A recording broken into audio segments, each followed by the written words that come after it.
ನಮಸ್ಕಾರ, ನಾನು ಅಭಿಷೇಕ್ ರಾಮಪ್ಪ. ಮಕ್ಕಳಿಗಾಗಿ ಆಸ್ತಿ ಮಾಡಬೇಡಿ, ಮಕ್ಕಳನ್ನೇ ಆಸ್ತಿ ಮಾಡಿ ಅನ್ನೋ ಒಂದು ನಾಣ್ಣುಡಿ ಇದೆ. ಇದು ಎಷ್ಟು ಅರ್ಥಪೂರ್ಣ ಅಂದರೆ ನಮ್ಮ ಭಾರತದ ಸಮಾಜಕ್ಕಂತೂ ತುಂಬ ಇಂಪಾರ್ಟೆಂಟ್. ಯಾಕಪ್ಪ ಅಂತಂದರೆ ಕಷ್ಟಪಟ್ಟು ದುಡಿತಾರೆ, ಮಕ್ಕಳಿಗಾಗಿ ಆಸ್ತಿ ಮಾಡ್ತಾರೆ. ಇವರೇನು ಆಸ್ತಿ ಮಾಡೋದಕ್ಕಂತ ಸಾಲ ಮಾಡಿರ್ತಾರೆ, ಜೀವನ ಪೂರ್ತಿ ಸಾಲ ತೀರಿಸಿ ಕಷ್ಟ ಕಾಲದಲ್ಲಿ ಹೋಗ್ಬಿಡ್ತಾರೆ. ಆ ಆಸ್ತಿನ ಅನುಭವಿಸೋದು ಮಕ್ಕಳು. ಈ ಕಷ್ಟಪಟ್ಟು ದುಡಿದು ಸಾಲ ಮಾಡಿ ಆಸ್ತಿ ಮಾಡಿದ್ರಲ್ಲ, ಅದನ್ನು ಮೇಂಟೈನ್ ಮಾಡೋದಕ್ಕೆ ಮಕ್ಳಿಗೆ ಗೊತ್ತಿರಬೇಕು. ಅದನ್ನು ನಾವು ಕಲಿಸ್ಬೇಕು. ಇಲ್ಲ ಅಂತಂದರೆ ನೀವು ಮಕ್ಕಳಿಗಾಗಿ ಆಸ್ತಿ ಮಾಡಿ ಅವರನ್ನು ಸೋಮಾರಿ ಮಾಡಿದ್ರಿ, ಅವರನ್ನು ಇನ್ನೂ ಕಷ್ಟಕ್ಕೆ ನೀವು ದುಡಿದಿರಿ ಅಂತಾನೆ ಅರ್ಥ. ಸೊ ಹಾಗಾಗಿ ಈ ವಿಡಿಯೋದಲ್ಲಿ ನಾನು ಮಕ್ಕಳಿಗೆ ಹಣಕಾಸಿನ ಪಾಠ ಹೇಗೆ ಕಲಿಸ್ಬೇಕು, ಎಷ್ಟು ಇಂಪಾರ್ಟೆಂಟ್ ಇದು ಅನ್ನೋದನ್ನು ತಿಳಿಸ್ಕೊಡ್ತೀನಿ. ದಯಮಾಡಿ ಕಂಪ್ಲೀಟ್ಲಿ ನೋಡಿ, ಸಬ್ಸ್ಕ್ರೈಬ್ ಆಗಿ, ಹಾಗೆಯೇ ಬೆಲ್ ಐಕಾನ್ ಅನ್ನು ಕ್ಲಿಕ್ ಮಾಡಿ. ಈ ವಿಚಾರ ತುಂಬ ಮುಖ್ಯ. ಅನೇಕರು ಮಕ್ಕಳನ್ನು ಎಷ್ಟು ಮುದ್ದು ಮಾಡಿಬಿಡ್ತಾರೆ ಅಂತಂದರೆ ಅವರಿಗೆ ಏನೂ ಕಷ್ಟ ಬರಬಾರ್ದು, ನಾನು ಕಷ್ಟಪಟ್ಟಿದ್ದೀನಿ, ನನ್ನ ಮಗ ಕಷ್ಟಪಡಬಾರ್ದು ಅಂತಾರೆ. ಈ ಕಾನ್ಸೆಪ್ಟೇ ರಾಂಗು. ನಾನು ತುಂಬ ಲೇಟಾಗಿ ಕಷ್ಟಪಟ್ಟೆ, ನನ್ನ ಮಗ ಚಿಕ್ಕ ವಯಸ್ಸಿನಿಂದನೇ ಸ್ವಲ್ಪ ಕಷ್ಟ ಅಂದ್ರೆ ಏನು ಅಂತ ತಿಳ್ಕೊಳ್ಳಿ ಅನ್ನೋದು ನಮ್ಮ ಸರಿಯಾದ ಆಲೋಚನೆ ಆಗಬೇಕು. ನಾನು ನಿಮಗೆ 6 ಇಂಪಾರ್ಟೆಂಟ್ ಟಿಪ್ಗಳನ್ನು ಹೇಳ್ಕೊಡ್ತೀನಿ. ನೋಡಿ, ಮೊದಲನೇದು, ಹಣ ಮರದಲ್ಲಿ ಬೆಳೆಯೋಲ್ಲ ಅನ್ನೋದನ್ನ ಅರ್ಥ ಮಾಡಿಸ್ಬಿಡ್ಬೇಕು ಮಕ್ಕಳಿಗೆ. ಏನಾಗ್ಬಿಡುತ್ತೆ, ಯಾವುದೋ ಒಂದು ಹಠ ಮಾಡ್ತಾರೆ, ನನಗಿಂಥದ್ದು ಬೇಕು, ಗೊಂಬೆ ಬೇಕು, ಚಾಕ್ಲೇಟ್ ಬೇಕು, ಇಂಥದ್ದೇ ಬಟ್ಟೆ ಬೇಕು, ಸೈಕಲ್ ಬೇಕು. ಬೇರೆ ಬೇರೆ ಹಂತದಲ್ಲಿ ಅವರು ಬೆಳೀತಾ ಬೇರೆ ಬೇರೆ ವಿಚಾರಗಳಿಗೆ ಹಠ ಮಾಡ್ತಾ ಹೋಗ್ತಾರೆ. ಅದಕ್ಕೆ ಎಷ್ಟು ಬೆಲೆ ಇದೆ, ಅದನ್ನು ನಾನು ಕೊಂಡ್ಕೊಳ್ಳೋದಕ್ಕೆ ಎಷ್ಟು ಕಷ್ಟಪಡಬೇಕು, ಅಥವಾ ನೀವು ಎಷ್ಟು ಕಷ್ಟಪಟ್ಟು ಉಳಿಸಿರ್ತೀರಿ ಅನ್ನೋದು ನಿಮ್ಮ ಮಗುಗೆ ಗೊತ್ತಾಗಬೇಕು. ಇಲ್ಲ ಅಂತಂದರೆ ಅದೇ ನಿಮ್ಮ ಮೊದಲ ಮಿಸ್ಟೇಕ್. ಅದಕ್ಕೆ ನಾವೇನು ಮಾಡಬೇಕಪ್ಪ ಅಂತಂದರೆ ದುಡಿಯೋದನ್ನು ಕಲಿಸ್ಬೇಕು. ಮಕ್ಕಳಿಗೆ ಒಂದು ಟಾಸ್ಕ್ ಕೊಡ್ರಿ. ನೋಡಪ್ಪ, ನೀನು ಬೆಳಗ್ಗೆ 6 ಗಂಟೆಗೆ ಎದ್ದು 1 ವಾರ ಕಸ ಗುಡಿಸಿದ್ರೆ 5 ರೂಪಾಯಿ ಕೊಡ್ತೀನಿ ಅಂತ ಹೇಳಿ.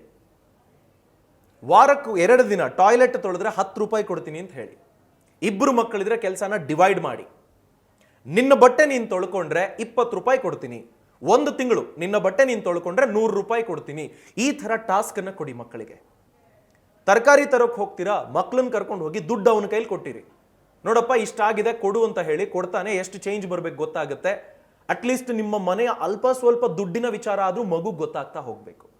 ಹೀಗಾಗಿ ಮೊದಲಿಗೆ ಹಣದ ವ್ಯಾಲ್ಯೂನ ನೀವು ಕಲಿಸಬೇಕು ಅನ್ನೋದಾದ್ರೆ ಅವರಿಗೆ ಅದನ್ನು ಪ್ರೈಸ್ ಅಂತಿರೋ, ಸಂಬಳ ಅಂತಿರೋ, ಪಾಕೆಟ್ ಮನಿ ಅಂತಿರೋ, ಅಲೋವೆನ್ಸ್ ಅಂತಿರೋ, ನೀವೇನಾದರೂ ಅಂದ್ಕೊಳ್ಳಿ, ಮಕ್ಕಳಿಗೆ ಅದನ್ನು ಕಲಿಸಿ, ದಯಮಾಡಿ ಕಲಿಸಿ.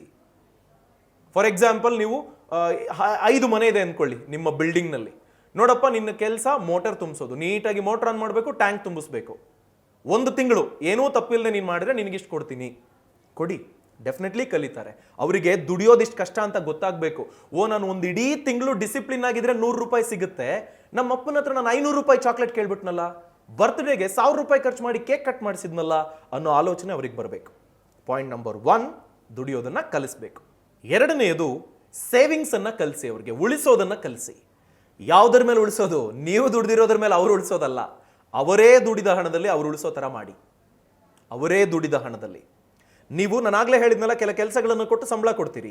ಆ ಸಂಬಳದಲ್ಲಿ ಅವರ ಮುಂದೆನೆ ಒಂದಷ್ಟು ಮುರಿದು ಎತ್ತಿಡಿ. ಅವನೇನೋ ಸೈಕಲ್ ಕೇಳಿರ್ತಾನೆ ಅಂದ್ಕೊಳ್ಳಿ ನಿಮ್ಮ ಮಗ. ಅವನಿಗೆ ಹೇಳಿ, ನೋಡಪ್ಪ, ನೀನು ತಿಂಗಳಿಗೆ 100 ರೂಪಾಯಿ ದುಡಿದ್ರೆ ನೀನು ಕೇಳಿರೋ ಸೈಕಲ್ಲು 4000 ರೂಪಾಯಿ. ಅಲ್ಲಿಗೆ ಹತ್ತತ್ರ ನೀನು 4 ವರ್ಷ ಉಳಿಸ್ಬೇಕಾಗತ್ತೆ. ಸೊ ನೀನು ಜಾಸ್ತಿ ಕೆಲಸ ಮಾಡಿದ್ರೆ ಜಾಸ್ತಿ ಸಂಬಳ ಬರುತ್ತೆ. ಸೊ ನೀನು ಬೇಗ ಸೈಕಲನ್ನು ತಗೋಬಹುದು. ಈ ಆಸೆ ಹುಟ್ಟಿಸ್ಬೇಕು ನೀವು. Point number 1. ಜೊತೆಗೆ ಆ ಪೇಮೆಂಟ್ ನೀವೇನು ಕೊಡ್ತೀರಿ ಅವನಿಗೆ ಹೇಳಿ, 100 ರೂಪಾಯಿ ನಿನಗೆ ಕೊಟ್ಟರೆ ಏನು ಮಾಡ್ತೀಯಪ್ಪ, ನಿನ್ನ ಪ್ಲಾನ್ ಏನು? ಇದರಲ್ಲಿ 20 ರೂಪಾಯಿನ ನನ್ನ ಸೈಕಲ್ಗೋಸ್ಕರ ಎತ್ತಿಟ್ಬಿಡ್ತೀನಿ ಅಂತ ಎತ್ತಿಡಿ. ನನ್ನ ಕೇಳಿದ್ರೆ ಅಟ್ಲೀಸ್ಟ್ 1 ವರ್ಷ ಈ ಥರ ಮಾಡಿಸಿ. ಅವನು ಎಷ್ಟೋ ದುಡ್ದಿಟ್ಟಿರ್ತಾನೆ, 1000ನೋ 1500ನೋ ಆ ಹುಡುಗ ದುಡ್ದಿಟ್ಟಿದ್ರೆ ಆ 1500ಕ್ಕೆ ನೀವು ಹಣ ಹಾಕಿ ಸೈಕಲ್ ಕೊಡಿಸಿ, ಬೇಡ ಅಂತ ನಾ ಹೇಳೋದಿಲ್ಲ. ಬಟ್ ಎಲಿಜಿಬಿಲಿಟಿ ಕ್ರೈಟೀರಿಯಾ ಏನು ಗೊತ್ತಾ? ಆತ ದುಡ್ದಿರಬೇಕು, ಅಟ್ಲೀಸ್ಟ್ ಆ ಸೈಕಲ್ ಮೌಲ್ಯದ 20%ನಾದರೂ ಉಳಿಸಿರ್ಬೇಕು. ಇದು ಮೇಕ್ ಶ್ಯೂರ್ ನೀವು. ತುಂಬ ಇಂಪಾರ್ಟೆಂಟ್. ಯಾವುದೋ ಒಂದು ಮಗುಗೆ ಗೊಂಬೆ ಬೇಕು, ಆ ಗೊಂಬೆಗೆ ರೇಟು 500 ರೂಪಾಯಿ ಇರುತ್ತಾ? ಪೇಮೆಂಟ್ ಕೊಡಿ, ನೋಡಮ್ಮ 5 ರೂಪಾಯಿ ಉಳಿಸು, 10 ತಿಂಗಳಿಗೆ 50 ರೂಪಾಯಿ ಆಗುತ್ತೆ ಅಂತ ಹೇಳಿ ಅವ್ರಿಗೆ ಗೊತ್ತಾಗ್ಲಿ. ಸೊ 500 ರೂಪಾಯಿ ಬೆಲೆ ಏನು? ನನ್ನ ತಂದೆ ನನಗೆ 5000 ಫೀಸ್ ಕಟ್ತಿದ್ದಾರೆ ಅಂದರೆ ಅದ್ರ ಬೆಲೆ ಏನು ನನಗೆ ಗೊತ್ತಿರಬೇಕು. ಸೊ ಅವ್ರಿಗೆ ಪೇಮೆಂಟ್ ಕೊಡಿ, ಜೊತೆಗೆ ಉಳಿಸೋದನ್ನು ಕಲಿಸಿ. ಅವರ ಕನಸುಗಳಿಗೆ ಅವರು ಮುಂದೆನೇ ಉಳಿಸಿ. ಅವ್ರಿಗೆ ಅವಾಗ ಫ್ಯೂಚರಲ್ಲಿ ಗೊತ್ತಾಗುತ್ತೆ. ಸೊ ನಾನೊಂದು ಬೈಕ್ ತಗೋಬೇಕು, ಒಂದು ಕಾರ್ ತಗೋಬೇಕು ಅಂದರೆ ನಾನು ಯಾವಾಗ ಉಳಿಸೋದನ್ನು ಸ್ಟಾರ್ಟ್ ಮಾಡಬೇಕು, ಎಷ್ಟು ದುಡಿಬೇಕು ನಾನು, ಅದಕ್ಕೆ ನಾನು ಯಾವ ಹಂತಕ್ಕೆ ಹೋಗಬೇಕು, ಹಂಗೆ ಪ್ಲ್ಯಾನ್ ಮಾಡ್ತಾರೆ. 3ನೇದು, ಬಜೆಟ್ ಮಾಡೋದನ್ನು ಹೇಳ್ಕೊಡ್ಬೇಕು ನೀವು. ಎಷ್ಟೋ ಜನಕ್ಕೆ ಅವರ ಹಣನ ಹೇಗೆ ಮ್ಯಾನೇಜ್ ಮಾಡಬೇಕು ಅನ್ನೋದೇ ಗೊತ್ತಿರೋದಿಲ್ಲ. ನೀವು ಹೇಗೆ ಮ್ಯಾನೇಜ್ ಮಾಡ್ತೀರಿ, ಮಕ್ಕಳನ್ನ ಮುಂದೆ ಕೂರಿಸ್ಕೊಂಡು ಗೋಳಾಡಬೇಡಿ. ಇಷ್ಟು ಸಾಲ ಕಟ್ಟಬೇಕು, ನಿನಗೆ ಇಷ್ಟು ಫೀಸ್ ಕಟ್ಟದೆ, ನಿನ್ನಿಂದ ನಾನು ಹಾಳಾಗೋದೆ, ದುಡ್ದು ಹಾಳಾಗೋಗ್ಬಿಟ್ಟೆ ನಾನು, ಈ ಥರ ಎಲ್ಲ ಮಾತಾಡಬೇಡಿ. ತುಂಬ ಜನ ಎಮೋಷ್ನಲಿ ಮಾತಾಡ್ಬಿಡ್ತಾರೆ, ಅದೆಲ್ಲ ಬೇಡ. ಪ್ರಾಕ್ಟಿಕಲ್ ಆಗಿ ಹೇಳಿ, ನೋಡಪ್ಪ ನನಗೆ ಬರೋ 5,000 ರೂಪಾಯಿ ಸಂಬಳದಲ್ಲಿ ನಿನಗೆ 1,000 ರೂಪಾಯಿ ಫೀಸ್ ಕಟ್ಟಿ, ಮನೆ 2,000 ರೂಪಾಯಿ ಖರ್ಚು ಮಾಡಿ, ಇನ್ನು 2,000 ರೂಪಾಯಿನಲ್ಲಿ ನಾನು 1,000 ಇನ್ಶೂರೆನ್ಸು ಇದೆಲ್ಲ ಖರ್ಚು ಮಾಡಿ ನಂಗೆ 1,000 ರೂಪಾಯಿ ಉಳಿಯುತ್ತೆ, ನಾನು ಏನು ಮಾಡಲಿ ಅನ್ನೋದನ್ನ ಎಮೋಷ್ನಲಿ ಅಲ್ಲ, ಪ್ರಾಕ್ಟಿಕಲಿ ಎಕನಾಮಿಕಲಿ ಅವರ ಮುಂದೆ ತೆರೆದಿಡಿ. ಸೊ ಅವರು ಅಲ್ಲಿಗೆ ಯೋಚನೆ ಮಾಡ್ತಾರೆ, ಓ ಹೀಗೆ, ನಿನಗೆ ಹುಷಾರಿಲ್ಲ ಅಂತಂದ್ರೆ ಒಂದು 500 ರೂಪಾಯಿ ಬೇಕಲ್ವಾ ಪುಟ, ಅದಕ್ಕೆ ನಾನು ಎತ್ತಿಡ್ತೀನಿ ಅಂತಾನು ಹೇಳಿ. Emergency fund. ಸೊ ಮಕ್ಕಳಿಗೆ ಅದು ಗೊತ್ತಾಗಬೇಕು. ಫಾರ್ ಎಕ್ಸಾಂಪಲ್, ಆತನ ಹತ್ರ ಒಂದು ಸೈಕಲ್ ಇದೆ, ಆ ಸೈಕಲ್ದು ಟೈರ್ ಏನೋ ಹಾಳಾಯಿತು, ಅವನ ಹತ್ರ ಸೇವಿಂಗ್ಸ್ ಇದ್ರೆ ಆ ಟೈರ್ನ ಆತ ಹಾಕ್ಸ್ಕೊಳ್ಬಹುದು. ಇಲ್ಲ ಅಂತಂದ್ರೆ ನಿಮ್ಮ ಹತ್ರ ದುಡ್ಡಿಲ್ಲ ಅಂದ್ಕೊಳ್ಳಿ, ಆ ಸೈಕಲ್ ಹಾಗೆ ಬಿದ್ದಿರುತ್ತೆ, ಕರೆಕ್ಟ್ ಅಲ್ವಾ? ಸೊ ಆ ಮಗುಗೆ ಅದು ಗೊತ್ತಾಗಬೇಕು, ತನ್ನ ಗೋಲ್, ತನ್ನ ಕಂಫರ್ಟ್, ತನ್ನ ಸೇವಿಂಗ್ಸ್ನ ಜೊತೆಗೆ ಲಿಂಕ್ಡ್ ಅಪ್ಪ ಇದು ಅನ್ನೋದು ಗೊತ್ತಾಗಬೇಕು. ನೋಡಿ, ಈ ಥರ ಇಂಪಾರ್ಟೆಂಟ್ ಪಾಠಗಳನ್ನು ನಿಮ್ಮ ಮಗುವಿಗೆ ನೀವು ಕಲಿಸಬೇಕು ಅಂದರೆ ಇಷ್ಟೇ ಅಲ್ಲ, ಇನ್ನೂ ಈ ಥರದ ಅನೇಕ ಪಾಠಗಳಿದೆ. ಫಿನಾನ್ಷಿಯಲ್ ಫ್ರೀಡಮ್ ಅಪ್ಲಿಕೇಶನಲ್ಲಿ ಮನಿ ಆ್ಯಂಡ್ ಕಿಡ್ಸ್ ಅಂತಾನೆ ಒಂದು ಡೀಟೇಲ್ಡ್ ಕೋರ್ಸ್ ಇದೆ. ಸೈಕಾಲಜಿಸ್ಟ್, ಮಕ್ಕಳ ಸೈಕಾಲಜಿ ಅರ್ಥ ಮಾಡ್ಕೊಂಡವ್ರು ಹೇಳ್ಕೊಟ್ಟಿರೋದು, ನಾನು ಹೇಳ್ಕೊಟ್ಟಿರೋದಲ್ಲ. ಸೊ ಹೀಗಾಗಿ ಈ ಕೂಡಲೇ ನೀವು ಫಿನಾನ್ಷಿಯಲ್ ಫ್ರೀಡಮ್ ಅಪ್ಲಿಕೇಶನ್ ಡೌನ್ಲೋಡ್ ಮಾಡ್ಕೊಳ್ಳಿ, ಲರ್ನ್ ಅನ್ನೋ ರೆಫರಲ್ ಕೋಡ್ ಹಾಕಿ ಸಬ್ಸ್ಕ್ರೈಬ್ ಆಗಿ 2,000 ರೂಪಾಯಿ ಸ್ಕಾಲರ್ಶಿಪ್ ಸಿಗುತ್ತೆ. ಸೊ ನಿಮ್ಮ ಮಗುವಿನ ಹಣಕಾಸಿನ ವಿಚಾರ, ಮಗುವಿಗಾಗಿ ಪ್ಲಾನ್ ಮಾಡೋದು, ಮಗುವಿನ ಫ್ಯೂಚರ್ ಎಲ್ಲವನ್ನು ನೀವು ಆ ಕೋರ್ಸ್ನಲ್ಲಿ ತಿಳ್ಕೊಳ್ಬಹುದು. ಹಾಗಾದ್ರೆ coming back to the point, ನಾವಾಗಲೇ ಹೇಳ್ತಾ ಇದ್ವಿ, ಬಜೆಟ್ ಬಗ್ಗೆ ಮಾತಾಡ್ತಾ ಇದ್ವಿ, ಮಕ್ಕಳಿಗೆ ಬಜೆಟ್ ಮಾಡೋದನ್ನ ಹೇಳ್ಕೊಡ್ಬೇಕು. ಸೊ ನೀವು 10 ರೂಪಾಯಿ ಆತ ದುಡಿದಿದ್ರೆ ಅದನ್ನು ಹೇಗೆ ಆತ ಮ್ಯಾನೇಜ್ ಮಾಡಬೇಕು ಅನ್ನೋದನ್ನ ಕಲಿಯೋ ಹಾಗೆ ನೀವು ಮಾಡಿ. ಸ್ವಲ್ಪ ದಿನ ಹೆಲ್ಪ್ ಮಾಡಿ ಬಜೆಟ್ ಮಾಡೋದಕ್ಕೆ, ತೊಂದರೆ ಏನಿಲ್ಲ. ಬಟ್ ಲೈಫಲ್ಲಿ ತುಂಬ ಬೇಗ ಸ್ಟಾರ್ಟ್ ಮಾಡಬೇಕು ಇದನ್ನ. 4ನೇ ಇಂಪಾರ್ಟೆಂಟ್ ವಿಚಾರ, ವಾಂಟ್ಸ್ ಹಾಗೂ ನೀಡ್ಸ್, ಅಗತ್ಯತೆ ಹಾಗೂ ಆಡಂಬರ. ಇದರ ನಡುವಿನ ವ್ಯತ್ಯಾಸ ಅವ್ರಿಗೆ ತಿಳಿಸ್ಕೊಟ್ಬಿಡ್ಬೇಕು ನೀವು. ಚಾಕ್ಲೇಟ್ ಆಡಂಬರ, ಸಿನಿಮಾ ಟಿಕೆಟ್ ಆಡಂಬರ, ಅವನಿಗೆ ಬೇಕಾಗಿರುವ ಯಾವುದೋ ಒಂದು ಬ್ರ್ಯಾಂಡೆಡ್ ಶೂ ಆಡಂಬರ, ಸ್ಕೂಲ್ ಫೀಸ್ ಅಗತ್ಯತೆ, ಹೆಲ್ತ್ ಅಗತ್ಯತೆ, ಇನ್ಶೂರೆನ್ಸ್ ಅಗತ್ಯತೆ, ಆತನಿಗೆ ಓಡಾಡೋದಕ್ಕೆ ಬೇಕಾಗೋ ಒಂದೊಳ್ಳೆ ಸೈಕಲ್, ಆತ ಎಲ್ಲೋ ದೂರದಲ್ಲಿ ಶಾಲೆಗೆ ಹೋಗ್ತಾನೆ ಅಂದ್ರೆ ಒಂದು ಸೈಕಲ್, ಅದು ಅಗತ್ಯತೆ. ಇಲ್ಲ ನಾನು ಬಸ್ಸಲ್ಲೇ ಓಡಾಡ್ತೀನಿ, ಮೇ ಬಿ ಅಗತ್ಯತೆನೂ ಆಗುತ್ತೆ, ಆಡಂಬರನೂ ಆಗುತ್ತೆ. ಮ್ಯಾನೇಜಬಲ್ ಇದ್ರೆ ಅದನ್ನ ಅವಾಯ್ಡ್ ಮಾಡೋದಕ್ಕೆ ನೀವು ಟ್ರೈ ಮಾಡಬಹುದು.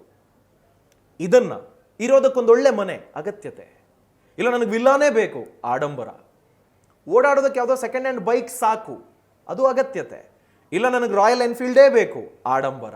ಸೊ ಇದರ ವ್ಯತ್ಯಾಸ ಅವರಿಗೆ ಗೊತ್ತಾಗೋಗೆ ನೀವು ಮಾಡಬೇಕು. ಅಂದ್ರೆ ಈ ಬಜೆಟ್ನಲ್ಲಿ ನೋಡಿ, ಇದೆಲ್ಲವೂ ಇಂಟರ್ಲಿಂಕ್ಡ್. ಆತ 20 ರೂಪಾಯಿ ಬಜೆಟ್ ಮಾಡಿರ್ತಾನಲ್ಲ, ಅದೇ 20 ರೂಪಾಯಿಗೆ ಶಾಪಿಂಗ್ ಕರ್ಕೊಂಡೋಗಿ, ಆ 20 ರೂಪಾಯಿನಲ್ಲಿ ಅವನು ಯಾವ ಚಾಕ್ಲೇಟ್ ತಗೋಬಹುದು ಅಂತ ಅವನಿಗೆ ಗೊತ್ತಾಗಬೇಕು, ಆ ಹುಡುಗನಿಗೆ ಗೊತ್ತಾಗಲೇಬೇಕು. ಸೊ ಆಗ ಅಲ್ಲಿ ಹೋದಾಗ ತನ್ನ ಉಳಿಸಿದ ಹಣನ ಖರ್ಚು ಮಾಡೋದಕ್ಕೆ ನಿಮ್ಮ ಹುಡುಗರು ಅಥವಾ ನಿಮ್ಮ ಮಕ್ಕಳು ಎಷ್ಟು ಆಲೋಚನೆ ಮಾಡ್ತಾರೆ ಅಂತ ನೋಡಿ. ಅಟ್ಲೀಸ್ಟ್ ಒಂದು 3 ತಿಂಗಳು ನೀವು ಮಾಡಿಸಿದ್ರೆ ನಿಮಗೆ ಗೊತ್ತಾಗುತ್ತೆ. ಸೊ ವಾಂಟ್ಸ್ ಅಂಡ್ ನೀಡ್ಸ್ ನ ಡಿಫರೆನ್ಸ್ ಅನ್ನ ತುಂಬಾ ಚಿಕ್ಕ ವಯಸ್ಸಿಂದಾನೇ ಅವರಿಗೆ ಕಲಿಸ್ಬಿಡಿ. ಮುಂದಿನ ಬಹುಮುಖ್ಯ ವಿಚಾರ, ಸಾಲದ ಬಗ್ಗೆ ಅರಿವಿರ್ಬೇಕು ಅವರಿಗೆ. ಸಾಲ, ನಾನಾಗ್ಲೇ ಹೇಳಿದ್ನಲ್ಲ, ಸೈಕಲ್ಗೋಸ್ಕರ ಆತ ಬರೀ 500 ರೂಪಾಯಿ ಉಳಿಸಿದ್ರೆ ಇನ್ನೊಂದು 10 ವರ್ಷ ಬೇಕು ಅಂದ್ಕೊಳ್ಳಿ, ಸಾಲ ಕೊಡಿ, ನೀವೇ ಸಾಲ ಕೊಡಿ. ನೋಡಪ್ಪ ನಾನು ನಿಂಗೆ ಸಾಲ ಕೊಡ್ತೀನಿ, ನನಗೆ ಮುಂದಿನ ತಿಂಗಳು ಬಡ್ಡಿ ಸಮೇತ ನೀನು ವಾಪಸ್ ಕೊಡಬೇಕು ಅಂತ ಹೇಳಿ. ಅವನಿಗೆ ಗೊತ್ತಾಗಬೇಕು, ಸಾಲ ಪಡ್ಕೊಂಡು ಬಿಡ್ಬೋದು ಅವ್ನು ಖುಷಿಯಾಗಿ, ಓಕೆ ನಂಗೆ ಸೈಕಲ್ ಸಿಗುತ್ತೆ ಅಂತ. ಅದನ್ನ ಬಡ್ಡಿ ಸಮೇತ ವಾಪಸ್ ಕೊಡಬೇಕಾದ್ರೆ ತುಂಬಾ ಡಿಸಿಪ್ಲಿನ್ಡ್ ಆಗಿ ಪ್ಲಾನ್ ಮಾಡಬೇಕು, ತುಂಬಾ ಕೆಲಸ ಮಾಡಿ ಉಳಿಸಿರ್ಬೇಕು ಆ ವ್ಯಕ್ತಿ, ಆ ಹುಡುಗ. ಇಲ್ಲಾಂದ್ರೆ ಆಗೋದಿಲ್ಲ, ಆ ಡಿಸಿಪ್ಲಿನ್ನು ಬರಬೇಕು. ಸೊ ನಾನು ಏನು ಹೇಳ್ತಿದ್ದೀನಿ ಅಂತಂದ್ರೆ, ನೀವು 2 ರೂಪಾಯಿಗೆ 20 ರೂಪಾಯಿಗೆ ಪ್ಲಾನ್ ಮಾಡೋದು, ಮುಂದೆ ಆತ 2 ಲಕ್ಷ 20 ಲಕ್ಷ 2 ಕೋಟಿ ಈ ವಿಚಾರದಲ್ಲಿ ಮಾಡೋ ತಪ್ಪಿಗೆ ಒಂದು ಪಾಠ ಆಗುತ್ತೆ. ಸೊ ಹೀಗಾಗಿ ಸಾಲ ನೀವೇ ಕೊಡಿ, ಆತನ ಕನಸಿಗಾಗಿ ಆತ ಉಳಿಸಿರೋ ಹಣವನ್ನ ನೀವು ಫುಲ್ಫಿಲ್ ಮಾಡೋದಕ್ಕೆ. ಅವನ ಕನಸು 3,000, ಬರೀ 500 ರೂಪಾಯಿ ಇದೆ, 2,500 ನೀವು ಕೊಡ್ತೀರಿ, ಬಟ್ ಸಾಲವಾಗಿ. ಅದು ಆತನಿಗೆ ಆ ಶಿಸ್ತಿನ ಪರಿಧಿ ಬಿಟ್ಟು ಆಚೆ ಹೋಗ್ಬಾರ್ದು. ಆತ ಫ್ರೀ ಮನಿ ಯಾವುದೇ ಕಾರಣಕ್ಕೂ ಕೊಡಬೇಡಿ. ನಾನು ಕಷ್ಟಪಟ್ಟಿದ್ದೀನಿ ಗುರು, ನನ್ನ ಮಕ್ಕಳು ರಾಯಲ್ ಆಗಿರ್ಬೇಕು ಅನ್ನೋದಿದೆಯಲ್ಲ, ಅವರನ್ನ ಬಾವಿಗೆ ತಳ್ತಿದ್ದೀರಾ ಅಂತ ಅರ್ಥ. ಸುಮ್ಮನೆ ಅಲ್ಲ, ಕಲ್ಲು ಕಟ್ಟಿ ದೊಡ್ಡದೊಂದು ಬಂಡೆ ಕಟ್ಟಿ ಬಾವಿಗೆ ತಳ್ತೀರಿ ಅಂತ ಅರ್ಥ. ಈಜು ಬರೋನು ಬದುಕೋಕ್ಕಾಗೋದಿಲ್ಲ, ಹಂಗೆ ಮಾಡಬೇಡಿ. ಸ್ವಲ್ಪ ಹಾರ್ಶ್ ಎಕ್ಸಾಂಪಲ್ ಅನ್ಸ್ಬಹುದು, ಹಾಗೆ ಮಾಡಬೇಡಿ, ದಯಮಾಡಿ ಹಾಗೆ ಮಾಡಬೇಡಿ. ಮುಂದಿನ ತುಂಬಾ ಇಂಪಾರ್ಟೆಂಟ್ ವಿಚಾರ ಏನಪ್ಪಾ ಅಂತ ಅಂದ್ರೆ, ತಪ್ಪು ಮಾಡೋದಕ್ಕೆ ಬಿಡಿ, ಮಿಸ್ಟೇಕ್ಸ್ ಮಾಡಲಿ. ಆತ ಸರಿಯಾಗಿ ಪ್ಲಾನ್ ಮಾಡದೆ ತನ್ನ ಕನಸನ್ನ ಆ ಟೈಮಲ್ಲಿ ರೀಚ್ ಆಗೋದಕ್ಕಾಗ್ಲಿಲ್ಲ, ಮಿಸ್ಟೇಕ್ ಅಂತ ನಿಮ್ಗೆ ಅನ್ಸುತ್ತೆ. ಡಿಗ್ರೇಡ್ ಮಾಡಬೇಡಿ, ನೋಡು ನಿನ್ನ ಕೈಲಿ ಏನೂ ಆಗಲ್ಲ ಅನ್ಬೇಡಿ, ಹಂಗಿಸ್ಬೇಡಿ, ಕಂಪೇರ್ ಮಾಡಬೇಡಿ, ಹಾಗೆಲ್ಲ ಮಾಡಬೇಡಿ. ಅವರು ಮಿಸ್ಟೇಕ್ ಮಾಡೋದನ್ನ ಗಮನಿಸಿ ಅವರೇ ಸರಿ ಮಾಡ್ಕೊಳ್ಳೋದಕ್ಕೆ ಬಿಡ್ಬೇಕು ನೀವು. ಈಗ ಹೆಂಗಾಗ್ಬಿಡುತ್ತೆ ಅಂದ್ರೆ, ಎಲ್ಲ ಸ್ಪೂನ್ ಫೀಡಿಂಗ್. ಈಗ ಮಕ್ಕಳಿಗೆ ಅವ್ರು ಬಿದ್ದುಬಿಟ್ರೆ ಎದ್ದೊಳೋದಕ್ಕೆ ಬಿಡೋದೇ ಇಲ್ಲ, ಒಡೋಗಿ ಎತ್ ಬಿಡೋದು ಬೇಡ. ಶೂ ಕಟ್ಟೋ ಕೂತಿರ್ತಾನೆ, ಲೇಸ್ ಇವ್ರು ಕಟ್ಟೋದು ಅಪ್ಪ ಅಮ್ಮ ಬೇಡ. ಪ್ರಾಜೆಕ್ಟ್ ವರ್ಕ್ ಕೊಟ್ಟಿರ್ತಾರೆ, ಇವ್ರುಗಳೇ ಅರ್ಧಂಬರ್ಧ ಮಾಡಿಬಿಡೋದು, ಹೋಮ್ವರ್ಕ್ಗಳನ್ನು ಇವರೇ ಬರೆದು ಬಿಡೋದು. ಈ ಆನ್ಲೈನ್ ಎಕ್ಸಾಮ್ ಅಂತೂ ಬಹುದೊಡ್ಡ ಸ್ಕ್ಯಾಮ್ ಇದು. ಮಕ್ಕಳಿಗೆ ಹೇಗೆ ಮೋಸ ಮಾಡ್ಬೋದು ಅಂತ ಹೇಳ್ಕೊಡ್ತಿದ್ದಾರೆ ಅಪ್ಪ ಅಮ್ಮನೇ ಕೂತ್ಕೊಂಡು. ಯಾಕೆಂದ್ರೆ ಆನ್ಲೈನ್ ಎಕ್ಸಾಮು ಬುಕ್ ನೋಡ್ಕೊಂಡು ಬರೆದು ಬಿಡೋದು, ಯಾರಿಗೋ ಫೋನ್ ಮಾಡೋದು ಕೇಳ್ಕೊಂಡು ಬರೆದು ಬಿಡೋದು. ಹಿಂಗೆಲ್ಲ ಮಾಡಬೇಡಿ. ಪ್ರತಿಯೊಂದೂ ಅವ್ರ ಮನಸ್ಸಲ್ಲಿ ಓಕೆ ನನಗೆ ಈ ಆನ್ಲೈನ್ ಎಕ್ಸಾಮೇ ಮುಂದಿನ ದಿನಗಳ ಫ್ಯೂಚರ್ ಆಯ್ತಪ್ಪ. ಆ ಹುಡುಗ ಕಾಪಿ ಮಾಡಿ ಎಕ್ಸಾಮ್ ಪಾಸ್ ಆದರೆ ಮುಂದೆ ನೀವಿರ್ತೀರಾ ನೋಡ್ಕೊಳ್ಳೋದಕ್ಕೆ. SSLC ಆದ್ಮೇಲೆ ಕಾಲೇಜ್ಗೆ ಹೋಗ್ತಾನೆ, ಎಷ್ಟು ಅವಮಾನ ಅನುಭವಿಸ್ತಾನೆ ಹೇಳಿ. ನಿಮ್ಮ ಮಗ ಎಲ್ಲವನ್ನು ಬಂದು ನಿಮ್ಮ ಹತ್ರ ಹೇಳ್ಕೊಳ್ಳೋದಿಲ್ಲ. ಸೊ ಹೀಗೆ ಚಾಲೆಂಜಸ್ಗೆ ನೀವು ರೆಡಿ ಮಾಡೋ ಸಂದರ್ಭದಲ್ಲಿ ಮಿಸ್ಟೇಕ್ಸ್ ಮಾಡೋದಕ್ಕೆ ಬಿಡಿ. ಹಣಕಾಸಿನ ವಿಚಾರದಲ್ಲಿ ತುಂಬಾ ಇಂಪಾರ್ಟೆಂಟ್. ಸೇವ್ ಮಾಡೋದಕ್ಕಾಗಿಲ್ಲ, ತನ್ನ ಗೋಲನ್ನು ಆತ ರೀಚ್ ಆಗೋದಕ್ಕಾಗಿಲ್ಲ, ಹುರಿದುಂಬಿಸಿ. ನೀನು ಹೀಗೆ ಮಾಡಿದ್ರೆ, ಹೀಗೆ ಪ್ಲಾನ್ ಮಾಡಿದ್ರೆ ನೀನು ಇಷ್ಟು ವರ್ಷಕ್ಕೆ ಹಿಂಗೆ ತಲುಪ್ತೀಯಾ, ನಿನಗೆ ಇಂತಿಷ್ಟು % ಸಾಲ ಸಿಗುತ್ತೆ, ಇಷ್ಟು % ಬಡ್ಡಿ ಕಟ್ಟಬೇಕಾಗುತ್ತೆ. ಪ್ರತಿಯೊಂದನ್ನು ಚಿಕ್ಕ ಏಜ್ನಲ್ಲೇ ನೀವು ಕೊಡ್ತಾ ಬನ್ನಿ. ನೋಡ್ರಿ, 5 ವರ್ಷದ ಕೆಳಗೆ ಗೊಂಬೆಗಾಗಿ ಪ್ಲಾನ್ ಮಾಡಿಸಿ.